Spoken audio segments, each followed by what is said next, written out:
Hi folks, I'm John Whidden and this is my friend Steve McLeod. And today, getting back into live music and ticket prices on this Sonic Obsession.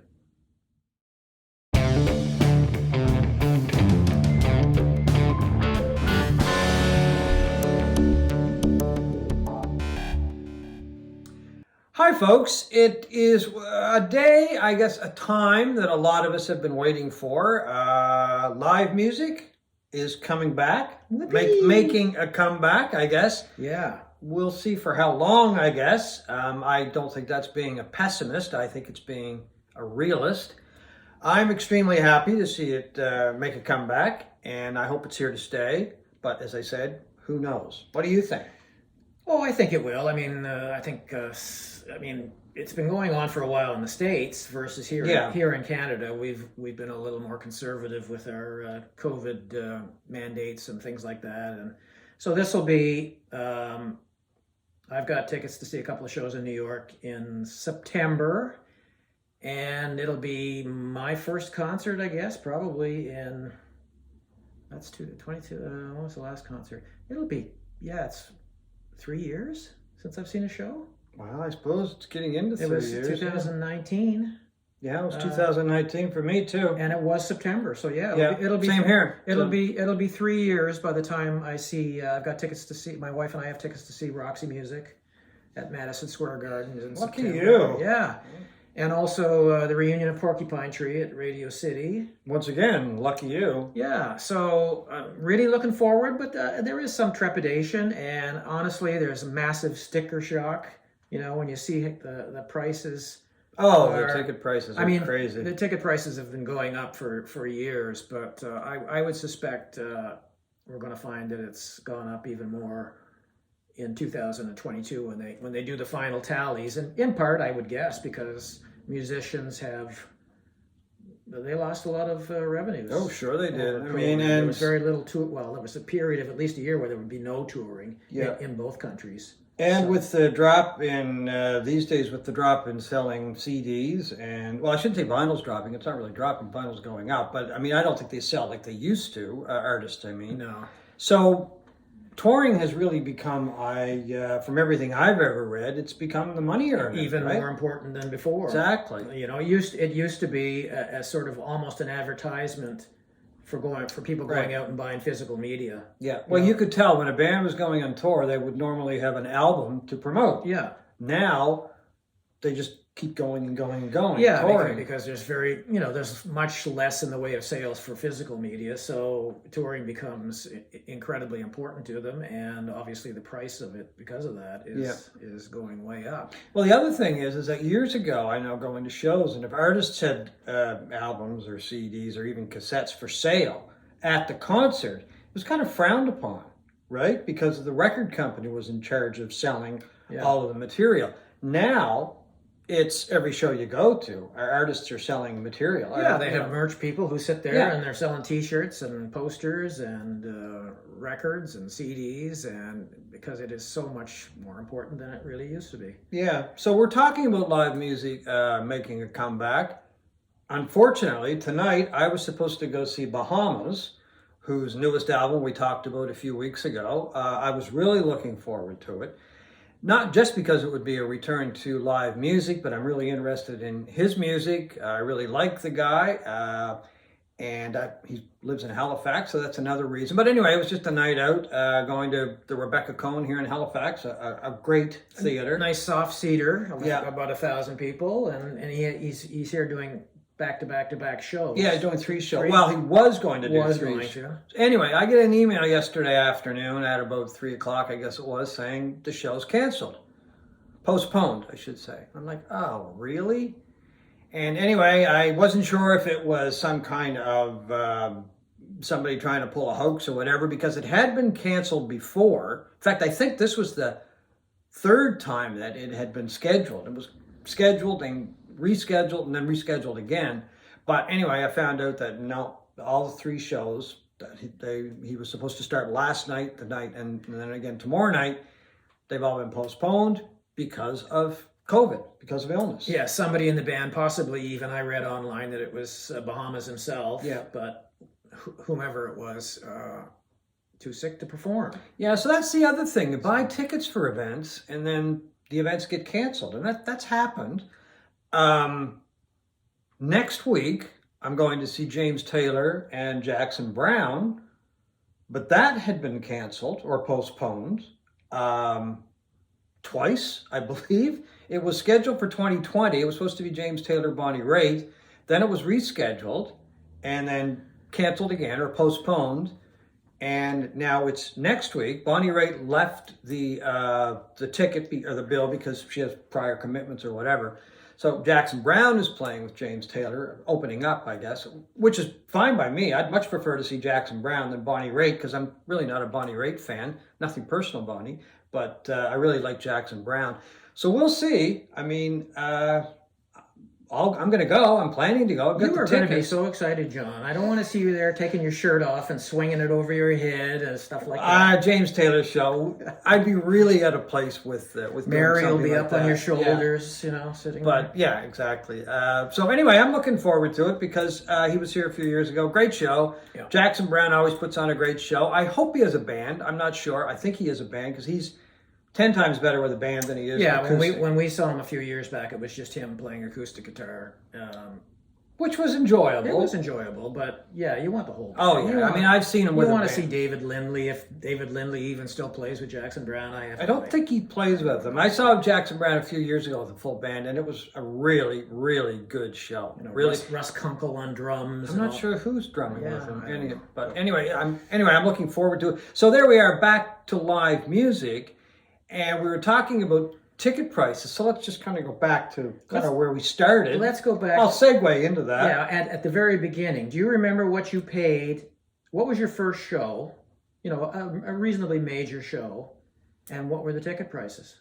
Like when? Well, I guess the first major show that I would have gone to, and I cannot remember the ticket prices, but probably it was a double bill of, and I've been to lots of other shows, like I went with the Lighthouse and Crowbar and Canadian bands like that, but I'm thinking probably the first international act that I saw was actually a Canadian band, but the opener was Bob Seger, and the Canadian band was Bachman Turner Overdrive. And Bob Seger opened. And Seger was not well known at the time, and I kept telling people that you got to go to this show. You got to go to this show, and people were like, "Well, who's this Bob Seger guy?" So that would don't you remember Ramblin' Gambling Man? That would have been 73, 74? It was 72, 73, yeah. I believe. I can't remember the exact year, but anyway, Seger opened for BTO. I really wasn't interested in seeing BTO. I went to see Seger because I had loved Ramblin' Gambling Man, and then I picked up Back in 72 by Bob Seger, which I think is still his best album. It's either that or Live Bullet. Anyway, it's one of those albums that, from my mind, a classic. So that was here in Halifax at the Forum. And as I said, I can't remember the year, but Seger blew BTO off the stage. In fact, we called him back for one encore, and then they wouldn't let him come back for a second encore. They turned the lights on. So anyway, but one of the other first shows that I went, and I can't remember what we paid. Well, it had to have been $4 to $5 range. I mean, that's what they were back then. Probably. Hard to imagine. Well, this one. And then there was another act in there that I went to see too, and it was the Bee Gees at the Forum. Yeah. I can't remember what I paid for that either. Yeah. That was a great show. Well, this is a show that John and I went to. We didn't know each other back then, but this was at the Moncton Coliseum. We think in probably 1975. Yeah. It was the Jay Giles Band, and the ticket prices are on this reproduction of the poster from that period, and the advance tickets were $5. I can't believe that. And now you can't even get a pop for $5 at a concert. At the door was $6. And I remember my first concert of a big band was Steppenwolf in February of 1970. And again, I don't remember if it was $4 or $5, but that's what it was. It was the Monster Tour, and it was the first time I'd ever seen a big show, and just the volume of it blew me away. I never imagined that rock concerts were that loud. Well, and Steppenwolf was huge at that time, as Jay Giles was at that show in Moncton. Yeah. And then after that, the second largest show I saw would have been, I think it was January 1st, 1972, in Ottawa, and it was Alice Cooper during the Killer Tour. And I know for a fact that the tickets were $5. And I think I might have mentioned this earlier in one of our episodes, that I just, sat there debating whether or not I wanted to spend $5 to see this show when I could buy an album and listen to it for the rest of my life. That was my reasoning. That was the thinking back, and I was kind of the same way. Yeah, and it was very difficult to save enough money for a $5 album, or $4.99 or whatever it was. I ended up going to the show, and it was fantastic, and no regrets there. But those are the kind of prices that you could go. And I always remember there was a triple bill in Ottawa the same time for like $5, and it was a triple bill of Black Sabbath, Alice Cooper, and Yes. And you didn't go. And I didn't go. Now, can you imagine, being... Well, you didn't like Black Sabbath, did you? No, that was the reason I wouldn't have gone. I just had no interest in Black Sabbath at the time. But speaking of sticker shock, these tickets in New York are insane. Oh, you're talking about Porcupine Tree and Roxy Music. And Roxy Music. Yeah, I think, let me see, what did I pay for these things? If I can find it. Yeah, it's really quite amazing. Roxy Music, I got 2 tickets. My wife and I will be going. We're $278 each, and it's in the lower bowl of Madison Square Garden, almost to the other end, opposite the stage, on the side, not quite at the end. So not the greatest seats, not the greatest visual lines, perhaps, view lines. But we're so desperate to see some music that we didn't give a crap. We're going to pay what we have to pay. And the Porcupine Tree ones, for a band that's, not all that well known in the world, I don't think, $133 each. And those figures, the $278 each for Roxy Music and the $133, include service charges. And the service charges are crazy. Ridiculous. I mean, $47.50 per ticket for Roxy Music. Like, what kind of service? Well, that's just it. What's the service? What is the service? Yeah. They won't even send you a paper stub, like an old-fashioned ticket stub, which I would love to have because I keep them. Yeah. All they send you is an email. Yeah, I know. And the thing is, it's service. Well, what service? As I said, they don't show you to your seat. Well, there might be somebody there, but they don't give you a drink or anything. You don't come within 6 miles of the band. No, exactly. So it's crazy, but that's the way it is. And I would suspect we're going to find that the prices have gone up even more this year as these bands. As things roll out, they're trying to get people back in, back into halls and everything. So while you're going in September to New York to see Porcupine Tree and Roxy Music, I'm going in June to see the Beatles. Well, you knew that. Geez, how much are they charging for that? The Beatles? A lot of money, actually. It is the Beatles, though, the 2 that are left. They're not together. Well, maybe they will be together. I don't know. Anyway, we're going to see Ringo one night. That's right, yeah. At the Beacon Theater. You threw me for a loop there. Oh, okay. Yeah. And then we're going to, a few days later, we're going over to New Jersey to MetLife Stadium, a much bigger venue, obviously, to see Paul McCartney. And it's a couple of days before his 80th birthday. Can you believe that? Wow. So I'm hoping that Ringo might still be around and go over and play with him. I think that would be just wonderful. But it doesn't matter. I've seen McCartney once, and it was just an incredible show. Yeah. But I checked the ticket. Well, the ticket prices we paid, there are 4 of us going, and each ticket was about, and this is in section 113, lower bowl off to the side, $576. That's with everything included. So anyway, how about a comparison? And that was face value. I got them through, actually it was an Amex pre-sale that I managed to get the seats, but that was the going rate.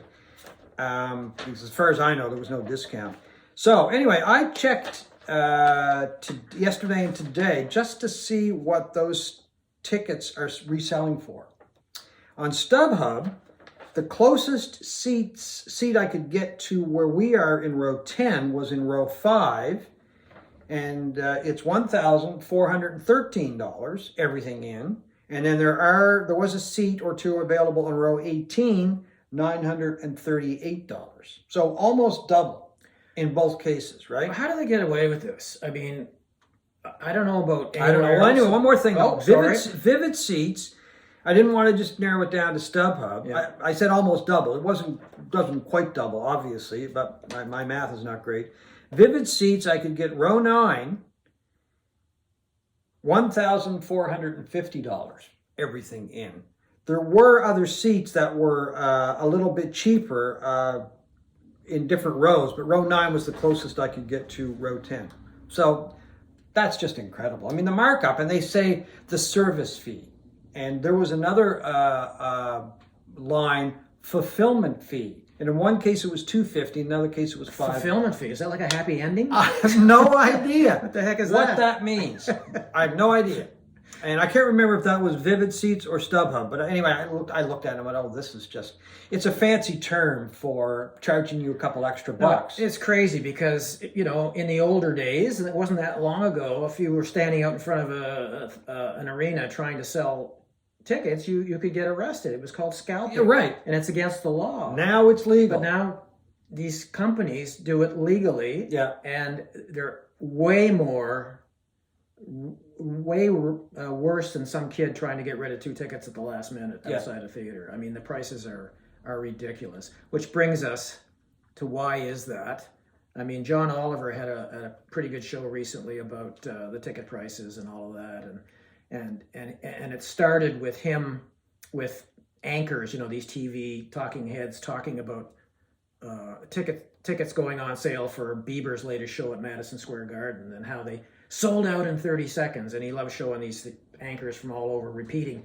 And it sold out in 30 seconds. Yeah. And it turns out the reason it sold out in 30 seconds was because only 2,000 of the seats in Madison Square Garden, a roughly 20,000 seat arena, were actually available for sale that day because of the bots of these companies like Stub Hub and Ticketmaster itself. They keep a percentage of seats and sell them on the resale market. They're all gone. Like they get them instantly. So the average Joe would only had a matter of seconds to get a shot at one of the 2,000 seats. And then if a person can't get them when the sale starts, they have to revert to one of the resellers, right? Yeah. If they want to get tickets.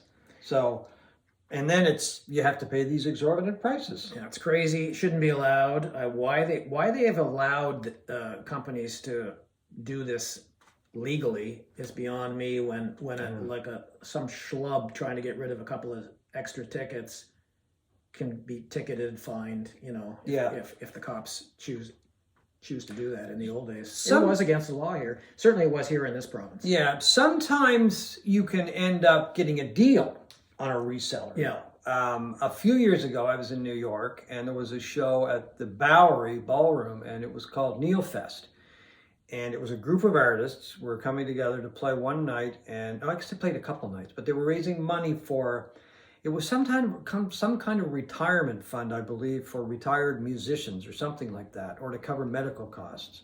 Anyway, I knew I was going to be in New York. Tickets went on sale one day at noon or whatever. I went in, tried to get tickets, sold out almost immediately. The tickets started at, I think it was $100, it might have been $150. Those were all gone in a heartbeat, but they did have some left on the mezzanine level. Well, the mezzanine level was really just a balcony. I didn't know that until I got there, with a couple of tables. They wanted $1,000. It's like, no, I'm not paying $1,000 for that. So anyway, we were in New York, went to a ball game, back to the hotel. I said, I wonder if there's any tickets available for that show tonight. So anyway, I went on to checked it out. This was Vivid Seats. Checked it out, and there were tickets there for $50. I can't be seeing this. This doesn't sound right. I mean, there's no way, because that's a lot lower than they were originally selling for. So anyway, I couldn't do anything online. I had to make a phone call, and the call actually went to Chicago. And I was talking to this really nice woman. Said, "Yeah, we've got these tickets." I said, "Is this kind of a hoax or something?" She said, "No, we have to get rid of these tickets."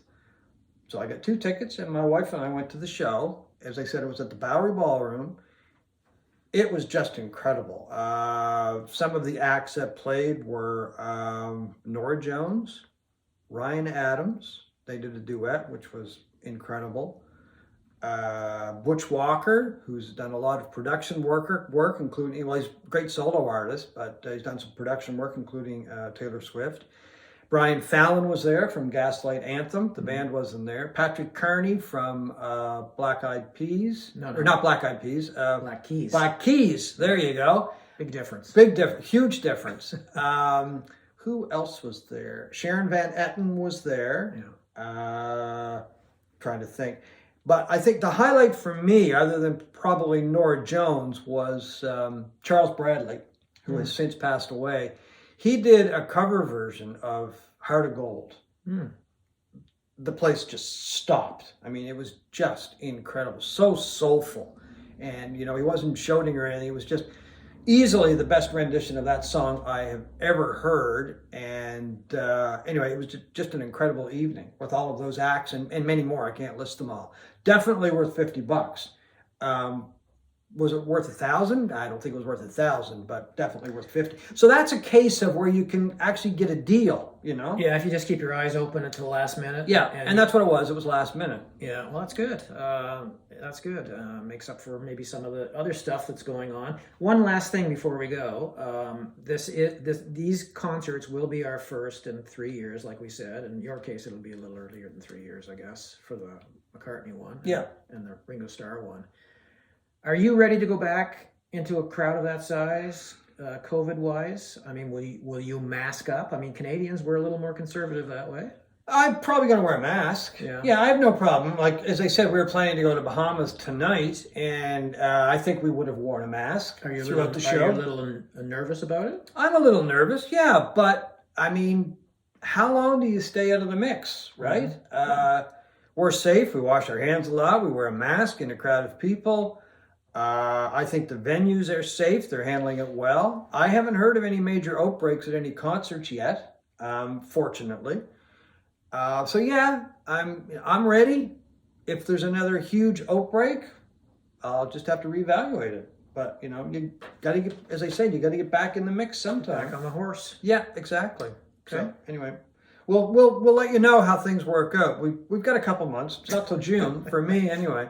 So if you see Steve doing the show alone after that, you'll know something happened. Something bad went down. Okay, well that's it. That's our look at getting back into live music and ticket prices. So thank you for watching this Sonic Obsession.